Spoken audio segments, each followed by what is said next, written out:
Hi everyone, ಇದು Friday evening mini blog ಆಗಿರುತ್ತೆ. So dinner ಮಾಡೋಕ್ಕೆ ತುಂಬ ಟೈಮ್ ಇರುತ್ತಲ್ವಾ. ಸೊ ಏನಾದರೂ ಹೊಸದಾಗಿ ಯಾವುದಾದ್ರೂ ಡಿಶಸ್ನ ಟ್ರೈ ಮಾಡೋಣ ಅಂತ ಅನ್ನಿಸ್ತಿರುತ್ತೆ. ಸೊ ಇವತ್ತು ನಾನು ರಾಗಿ ಚಪಾತಿ ಮತ್ತು ಕಡಲೆ ಹುಸ್ಲಿನ ಮಾಡೋಣ ಅಂತ ಎಲ್ಲ ರೆಡಿ ಮಾಡ್ಕೊಳ್ತಿದ್ದೆ. ಸೊ ಇದಕ್ಕೆ ಒಂದು 7 to 8 hours ಚೆನ್ನಾಗಿ ತೊಳೆದು ನೆನೆಸಿಟ್ಕೊಂಡಿರೋ ಕಡಲೆನ ಒಂದು ಕುಕ್ಕರ್ಗೆ ಹಾಕ್ಕೊಂಡು ಸ್ವಲ್ಪ ನೀರು ಸ್ವಲ್ಪ ಉಪ್ಪನ್ನ ಸೇರಿಸ್ಕೊಂಡು ಒಂದು 4 to 5 ವಿಷಲ್ಸ್ ಬರೋವರೆಗೂ ಬೇಯಿಸ್ಕೊಬೇಕು. ಅದಾದಮೇಲೆ ಒಂದು ಬಾಣಲಿಯಲ್ಲಿ 1-2 ಸ್ಪೂನ್ ಎಣ್ಣೆನ ತೊಗೊಂಡು ಒಂದು ಸ್ವಲ್ಪ ಸಾಸಿವೆ, ಕರಿಬೇವು, ಒಂದು ಸ್ವಲ್ಪ ಹಸಿಮೆಣ್ಸಿನ್ಕಾಯಿ, ಒಂದು ಸಣ್ಣಗೆ ಹಚ್ಕೊಂಡಿರೋ ಈರುಳ್ಳಿನ ಹಾಕ್ಕೊಂಡು ಚೆನ್ನಾಗಿ ಗೋಲ್ಡನ್ ಬ್ರೌನ್ ಬರೋವರೆಗೂ ಫ್ರೈ ಮಾಡಿ, ಅದಾದಮೇಲೆ ನಾವೇನು ಬೇಯಿಸಿಟ್ಕೊಂಡಿರ್ತೀವಲ್ವ ಕಡಲೆ ಅದನ್ನು ಹಾಕ್ಕೊಂಡು ಸ್ವಲ್ಪ ಕೊಬ್ಬರಿನ ಹಾಕ್ಕೊಂಡು ಸ್ವಲ್ಪ ಉಪ್ಪನ್ನ ಸೇರಿಸ್ಕೊಂಡು ಕೊತ್ತಂಬರಿ ಸೊಪ್ಪಿಂದ ಗಾರ್ನಿಷ್ ಮಾಡಿಕೊಂಡ್ರೆ ಮುಗೀತು. ಸೊ ಸಮ್ಮರ್ ಅಲ್ವಾ, ಸೊ ಮಸಾಲೆ ಮಜ್ಜಿಗೆನೂ ಮಾಡಿದೆ ಇದ್ರ ಜೊತೆಗೆ.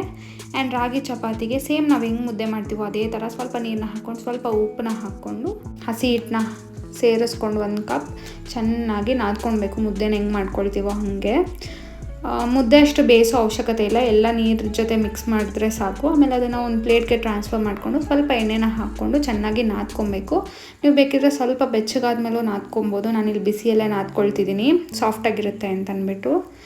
ಸೊ ನಾದ್ಕೊಂಡೆಲ್ಲ ಆದಮೇಲೆ ನಾವು ಆ್ಯಸ್ ಯೂಶ್ವಲ್ ಹೆಂಗೆ ಚಪಾತಿನ ಮಾಡ್ತೀವೋ ಅದೇ ಥರ ಗೋಧಿ ಹಿಟ್ಟು ಆರ್ ರಾಗಿ ಹಿಟ್ಟಲ್ಲಿ ಅದನ್ನು ಹಾಕ್ಕೊಂಡು ಚೆನ್ನಾಗಿ ಲಟ್ಟಿಸ್ಕೊಬೇಕಾಗುತ್ತೆ. ಈ ಚಪಾತಿಗೇನು ವರಿಯಾಗೋ ಅವಶ್ಯಕತೆ ಇರಲ್ಲ, ಸ್ವಲ್ಪ ಗಟ್ಟಿಯಾಗಿ ಬರುತ್ತೆ ಅನ್ನೋದು ನೀವು ಹೆಂಗಾದರೂ ಮಾಡಿ ಸಾಫ್ಟಾಗೇ ಬರುತ್ತೆ. ಇದನ್ನು ಬೇಯಿಸ್ಕೋಬೇಕಾದ್ರೆ ಎಣ್ಣೆ ಅಥವಾ ತುಪ್ಪ ಹಾಕೋ ಅವಶ್ಯಕತೆನೂ ಇರಲ್ಲ, ಅಷ್ಟು ಚೆನ್ನಾಗಿ ಬರುತ್ತೆ.